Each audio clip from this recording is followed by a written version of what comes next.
First, I really want to commend the excellent response of our public health officials, including Dr. Bonnie Henry and locally Dr. Patty Daly. I have utmost confidence in these two doctors. They are fantastic on all issues, and they've been really leading, I would say, the country in terms of this issue. When you look at how things are unfolding here in BC and Vancouver, it really gives me a tremendous amount of reassurance and I have a large level of confidence in our public health system. A lot of agencies across North America are taking a lead from what we've done. If you think about the early testing that was put in place when it wasn't kind of dilly-dallying, it was right in, and I think that has in part shown why, although we've had some impacts here, why they're not nearly as bad as they could have been, especially when we look around the world.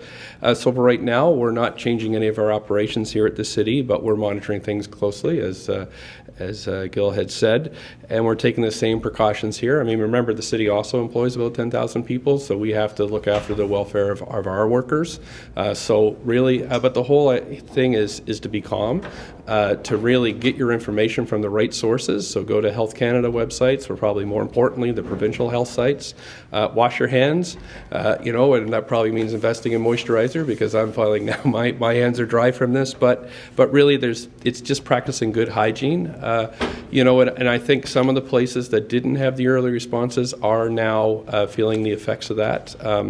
So I have spoken with federal and provincial health ministers on this. They're continuing to keep us in the loop, and I really have to commend them for their level of outreach. I think that it's really been daily, whether to staff or to myself, just so we can help our economy going. I am quite concerned about jobs here in the city.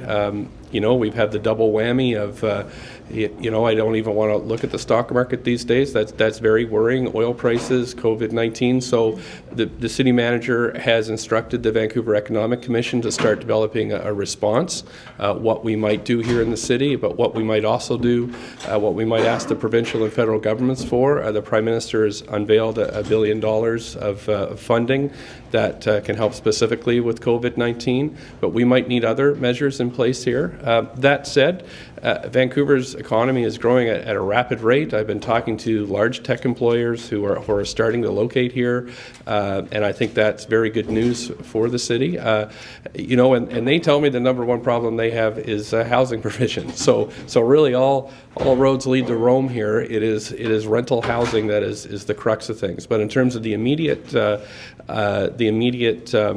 actions we're taking on COVID-19, I feel that we're doing everything we can here at the city, but are really taking our lead from the provincial and regional health authorities.